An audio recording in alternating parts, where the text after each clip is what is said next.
Another sprint weekend on the horizon. Red Bull drama and F1, if they haven't already, has officially gone Hollywood. This is Into the Chicane, a Formula One podcast. We are your hosts. I'm Channing Apodaca. The man in the window is Brandon Wood. Before we get started, guys, we want to ask that you please don't forget to like and subscribe and share the podcast with your friends as we're trying to grow this thing and kick this shit off. Thank you guys for tuning in. Brandon, how you doing? Doing good, man. It was a nice weekend. No races past weekend. There was no motocross, so it was a nice quiet weekend. Family. We're in that weird part of the summer where all we have is baseball. NBA is over. The NHL is over. We have off weekends in Formula One, Supercross, IndyCar. What else is done? Football. I don't even know if football is playing right now. Soccer going. Is it MLS or international? I know MLS isn't going. I don't know. All I know is that the LA Football Club is still doing games. So are they? Yeah, I think so. I don't think they are. I have a friend who goes to a lot of the games, and he's been posting. So I don't know. Huh? Maybe they're doing some like after season stuff. I don't really follow too closely, so I don't follow MLS either. I think this year is going to be a big one to start following though, because Messi's coming over. I know that the tickets for like LAFC and the Galaxy have probably quadrupled or some shit. Yeah. But yeah, we're in a lull for sports right now. The NHL draft is tonight. I'm excited about that. I don't know if you're paying close attention, but I will be. No, but I've been getting a lot of those texts you guys have been sending back and forth about that. So me and KJ in the group chat. Sounds spicy. So. Oh yeah, it's gonna be a caliente. Let's get into this off week of news though, because we've got some goodies here. Silly season is already starting. Oh yeah, can you believe it? Oh yeah, I think it started a while ago. Yeah, you could say that. So what do we got? So it all kind of kicked off the beginning of the week when it was announced that Daniel Ricciardo is going to be doing some summer testing. And good old Lawrence Barretto had a piece he put out where they were quoted, "Sources say a race seat at Alpha Tauri next season is a genuine option for Ricciardo, with both Red Bull family and Ricciardo open to the move." So that's one of those. Go ahead. This brings up a lot of questions, all surrounding Alpha Tauri. People think maybe this is a bigger move for a seat for Ricciardo at Red Bull. I don't know. Where do we start? For me, the big piece of that statement right there is that Ricciardo is open to taking that seat. Because if he's open to taking it, then I think that's the option that they're going to go with. Nyck DeVries, we've talked about it a bunch. He's absolutely nowhere on that team. He's one of two drivers in F1 without a single point this year, when I think points have been pretty up for grabs. That 9-10 spot, and he's sitting there without a single point on the season.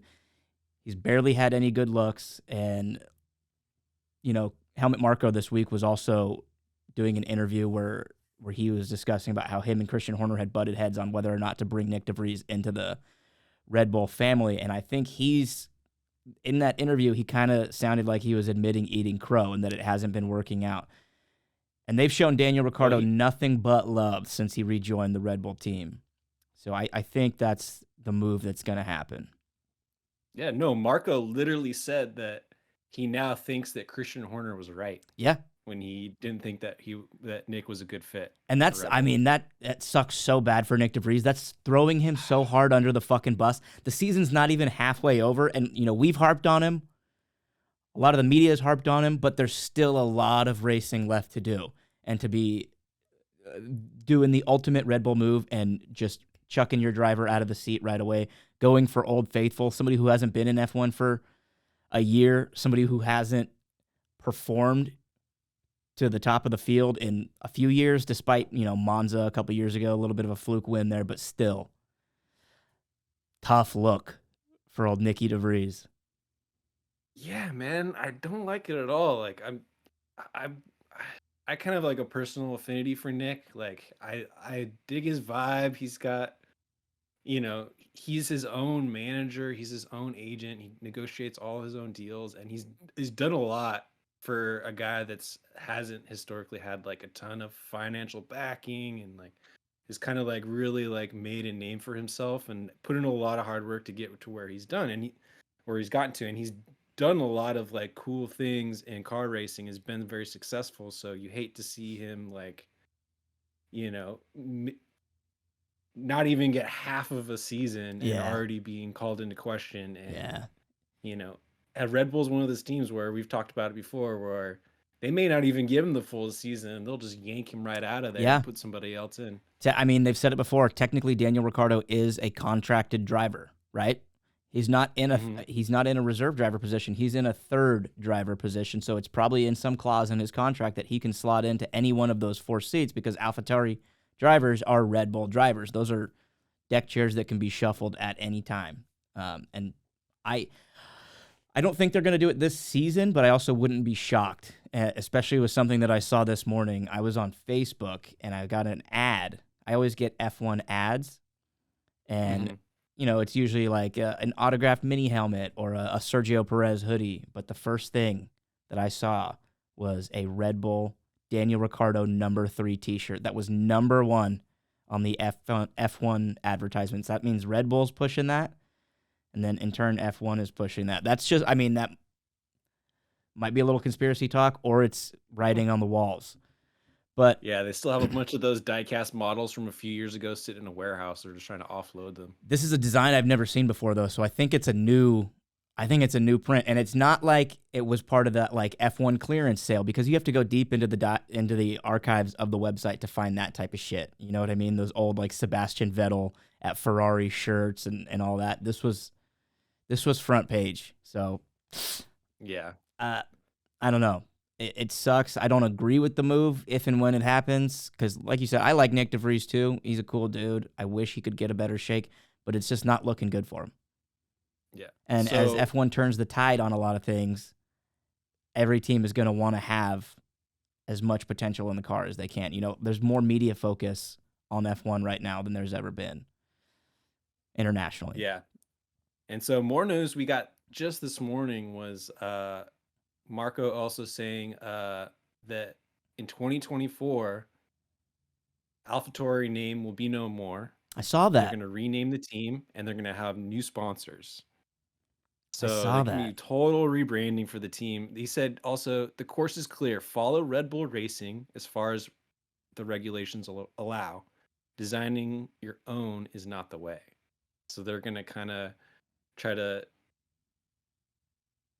lean a little bit further into the Red Bull thing, following some of the Red Bull designs and doing all that stuff. So yeah, we talked about interesting to see, but we talked about that a little bit, but they kind of separated ties a little bit further and became a completely independent outfit over the last few years, particularly when they went to Alpha Tauri name. It would be kind of interesting if they just went back to Toro Rosso. Yeah. I wouldn't mind that, honestly. I don't know why. I loved when Alpha Tauri came around, but the team hasn't done well under that. Going back to Toro Rosso, it's almost like, not to bring it back to hockey, but it almost would be like the Ducks route, my team, because there's a giant rumor that they're going back to the Mighty Ducks of Anaheim after being, the Anaheim Ducks, and going back to that Disney, the logo and all that shit. So similar path. Yeah. Yeah. I mean, the whole question that like comes up in my mind is that like, okay, well, they're going to double down on Red Bull, or this being like a Red Bull junior team almost, right? Right. I mean, that would be the smart move for them to make, right? So why are they putting Daniel Ricciardo in that seat as opposed to one of their more junior drivers like Liam Lawson, Ayumu Iwasa? Well, there was news this week that Alex Palau from IndyCar, who's having an amazing season, wants to, try out for that seat. So interesting. If they're going for a full rebrand in 2024, why are they, what would they get out of putting Daniel in that seat as opposed to somebody else? Maybe after this test that he's going to be doing at, where is it, Silverstone? Yeah.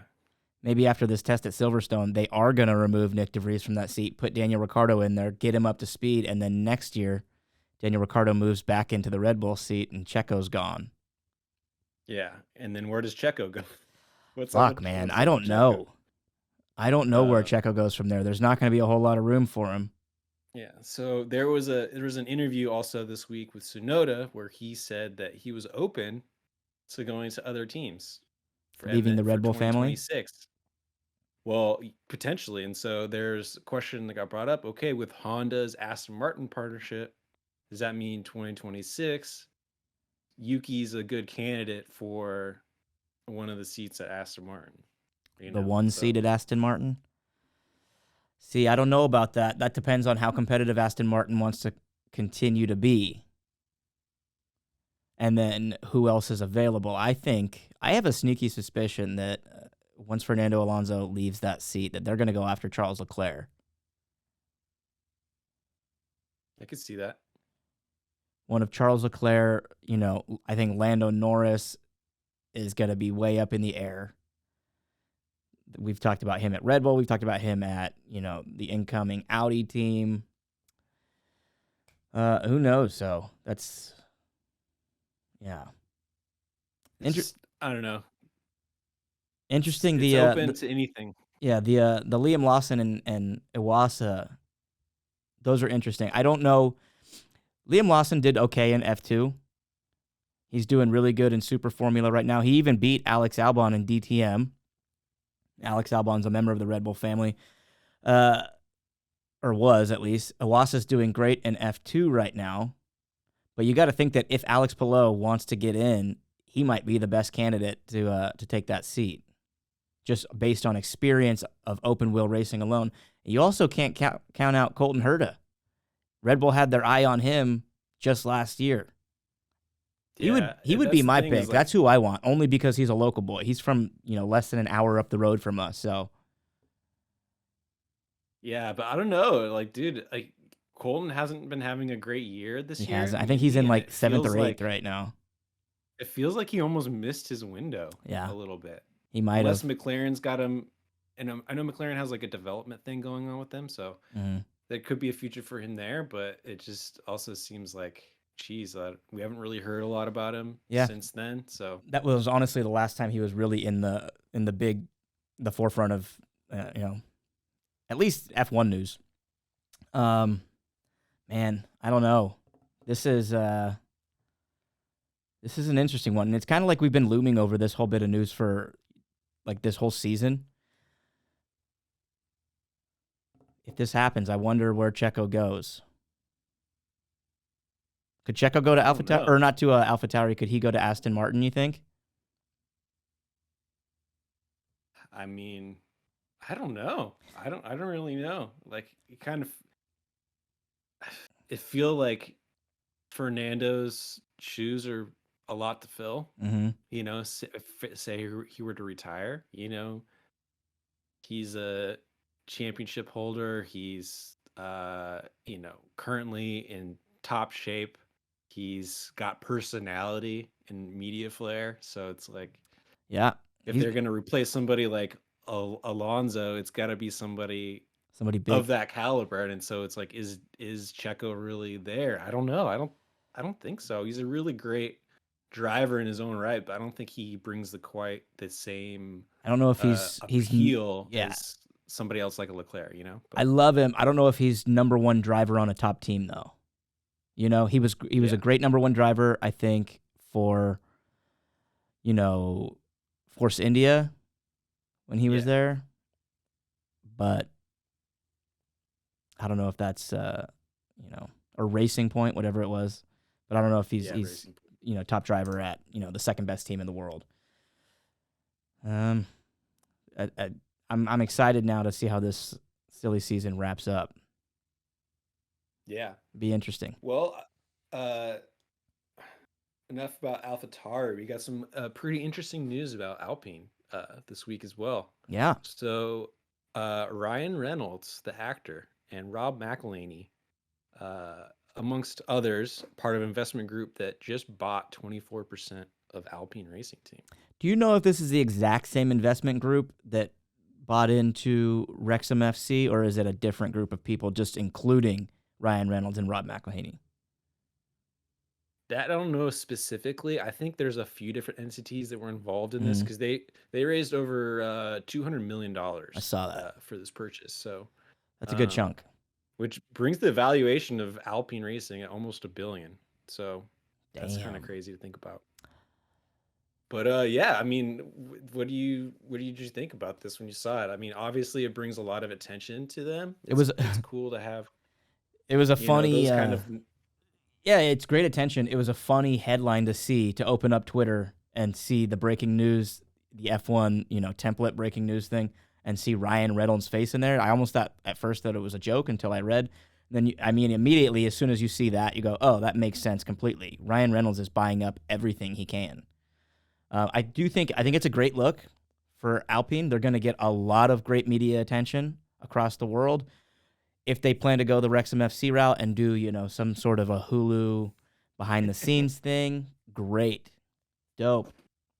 I mean, would they even be able to? There'd probably be some kind of conflict of interest with like, With Drive to Survive? yeah, and all that stuff. But it would be very Potentially. funny to see like make like some small village in France where these poor old drivers, Yeah. Pierre Gasly and Esteban Ocon, are You know, just grinding it out. I don't know how much of a conflict of interest it would be because I remember a few years ago, Fernando Alonso and McLaren had their own docuseries, I think on Amazon. Don't quote me that it was before, during, or any of that. I don't know when it took place, if it was like in conjunction with Drive to Survive.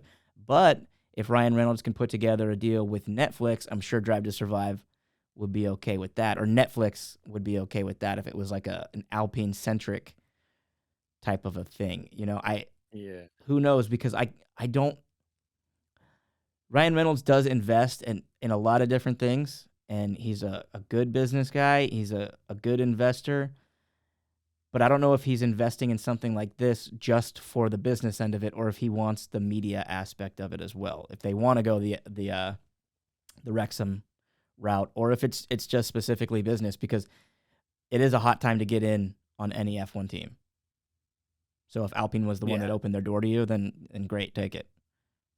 yeah. And then in part of the press release, they stated that it was kind of like a media play just to kind of bring some added attention and stuff like that to the team. So, that's kind of how I see it. But, at the same time, like this money could really, you know, help Alpine. Mm-hmm. A bunch of money can go into their facilities in Enstone, potentially attract some like key personnel, moving forward.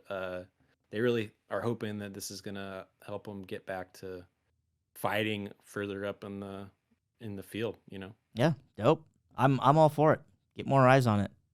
I don't know if Alpine's the most exciting team to be showcasing, but hey, Right, take who right. you can But get. maybe this is what they needed. I Yeah, don't know. they really do need it. Uh, I don't know if we talked about it or if we joked about it on this show, but like I've met one Alpine fan in my entire life.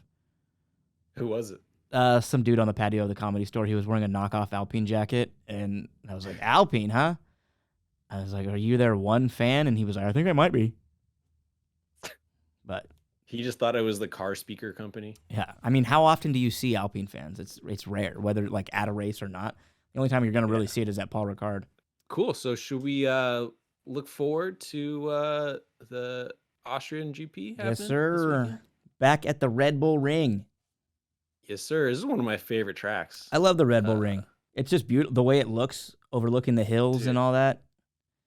so sick. It's a pretty good. It's a Uh, pretty good track in itself. There was a time a few years ago during COVID times. I don't know if you remember when they raced at the Red Bull Ring. It felt like 3 or 4 times a year. It might have only been twice, but I felt like we mhm. were in Austria over and over again. Like there was the Austrian Grand Prix, and then they had called it something else. The Yeah, I forget what it what was. city are they? What city is it? Because it was whatever Uh, city they're in. Spielberg. Spielberg. It was the Spielberg Grand Prix, I believe. But do you remember that when they Okay. were racing multiple tracks during COVID? Yeah. Yeah. Weird times. So Yeah. we got another sprint weekend. Do you know? I haven't looked into it. I don't remember if this is a sprint shootout or is it a classic sprint. So it's going to be the sprint shootout. So same format we did last time, where they do free practice Friday, then qualifying for the race on Friday, Mm-hmm. and then Saturday is standalone for the sprint. So they'll do the qualifying for the sprint and then the sprint race, Nice. which this points only has no effect on the race Sunday. Right. So Haas has already kind of said that they're going to be using the sprint for a test session because they need it. So They're we can trying to count figure them out out of what's going on with their race pace. so we can count So them out of competition. yeah, and so I feel like a lot of the teams that have like new upgrades that have recently gone on are probably going to be hurting a little bit this weekend because they're only going to have the one practice session to kind of figure things out and then have to go and race it. So Mm-hmm. Aston Martin, I feel, is going to be maybe on their back foot a little bit. Mercedes, last year, Ferrari was so strong here. Can they bring the heat again? I don't know. They turned it up a little bit at the last race, so I would expect them to continue that trajectory. But also, this is Max Verstappen's home race. This is Red Bull's track. This is a home race for them. The Orange Army is going to be out in force, and you have to expect that Max is also going to have his foot to the floor. So, that being said, But also, the forecast is rain, rain, rain every single day. really, Friday, I haven't Saturday, seen the Sunday. forecast. Okay, a little bit of a shakeup. That's going to change a lot of things. I don't know. Max is pretty good in the rain. Max is he's a very little good in the more rain. That's going to change cautious. some of my bold predictions then. Okay. Well, I kind of already got some going, so I can go first if you want. Yeah, please. I think Hamilton's going to be back on the podium again this weekend. Okay. He's on a good trajectory right now. Mercedes has got some things figured out. Maybe not sprint, but I think in the race, I think he's got a good chance being back up there on the podium. Okay. My original first prediction was going to be that Sergio Perez wins the sprint race. But Checo's not as strong in the rain. He did win in the rain in Monaco, different circumstances. I will say that, you know what? I'm going to keep it. Sergio Perez is going to win the sprint race. That's going to be my big gamble, saying that it might weakening my prediction and then going for it. All right, you want to know my big gamble? Go for it. I think DeVries is going to be the best rookie. You think of the rookies, of the three rookies, he's going to finish the highest? He's going to finish the highest, yeah. I like that. I think he's going to just bear down with all the talk that's been going on this past week. He's going to put it in the drive like we've never seen. And he's going to impress a lot of people and try to, maybe even keep his seat a little bit longer, Good. I hope that happens. I don't want to give you a point, but I do hope that one happens. I'm going to say Charles Leclerc is going to take pole for the Grand Prix race on Sunday. Okay. I think it's possible. I mean, he did not have pole last year, but he did have great pace. So. And for your third? Third, I'm bringing it back. George makes contact with somebody. Do I have to make it specifically for the race, or can I make it just like at some point over the weekend he's going to run into somebody? Let's say that it has to happen in one of the sprint or the race on Sunday. I'll say race because there's way more stakes in the race. Last year he was driving like a madman, so I think we're going to see more of the same. Okay. I'm going to make my last one that Alex Albon is going to finish top 7 in the race. Ooh, okay. That would be sick. Yep.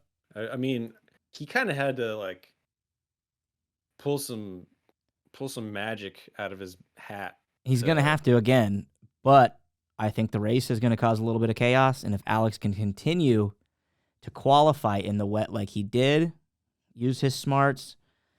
Here's the thing about Alex Albon. When he does something good, he usually immediately follows it with something bad. Like, if you remember his time at Red Bull, he would have these great showings, and then you'd be like, yes, dude, he's on track for another good one. And then the following week, he'd finish like P14. Yeah. Crossing my fingers that this is the week he changes that. He breaks the curse. I don't know. We'll see how this track is going to work for the Williams. They got a lot of top speed, a lot of horsepower. They're going to be at elevation, so we'll see. Maybe that'll come into play a little bit. Cars with a little more horsepower are going to maybe have a little bit of advantage. I don't know. It's possible, but this is a shorter track. Yeah, not really set up for the Williams. I'm betting on Alex, not on the Williams. Okay, well, he's going to need that Williams to get him through. So, well, he held on really well in Canada. He was able to defend very, very well. I'm hoping that he can do the same. He's going to do another 58 lap hard tire run. Maybe. We'll see. Hey, we'll see. I would love to see that, honestly. It's going to be extreme wets. Alex is definitely vying for a raise for next year. I think he deserves one. I think he needs a team shift here pretty soon too. I mean, I can't even without putting a bunch of red string and some headshots on a wall, I can't even fathom the movement that's going to need to happen to get everybody where they need and should be and include everybody that we want. You know what I mean? To keep Checho, to keep Alex, to keep Nyck DeVries, all this shit. We need some retirements and all this shit. So, I mean, that's a different story, but you get what I'm saying. Awesome. Well, I'm looking forward to it. Looking to score more points, and let's get it. Same. Should be a good weekend. Guys, this has been the Into the Chicane pre-Austrian Grand Prix edition. We'll see you guys after the race. And like we said at the beginning, please remember to like, subscribe, rate, review, all that YouTube shit, and share it with your friends. We enjoy doing this, and we want to keep going. We will see you guys post-race.